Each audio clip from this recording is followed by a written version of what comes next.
حدثنا عبد العزيز بن عبد الله حدثنا سليمان بن بلال عن حميد عن أنس رضي الله عنه قال: آل رسول الله صلى الله عليه وسلم من نسائه، وكانت إن فكت رجله فأقام في مشربة 29 ليلة ثم نزل، فقالوا: يا رسول الله، أليت شهرا؟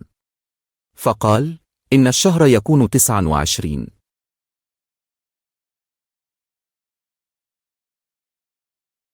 مس عبد العزيز بن عبد اللبان أمس سليمان بن بلال أنس حمد ناور أنس إنس رضي الله عني بان رسول الله صلى الله عليه وسلم يعني بوويس جدا رت صلى الله على وسلم وأمم ألف مد إتيت وأصل غالي علي وسلم بلخان ما أنا تسد النقامة أتا رواس آتر لون عرض يا رسول الله صلى الله عليه وسلم نامنا إلى آتا جواب مئان فرما من انتسد النابيوتا مس عبد العزيز بن عبد اللبان أمس سليمان بن بلال أنس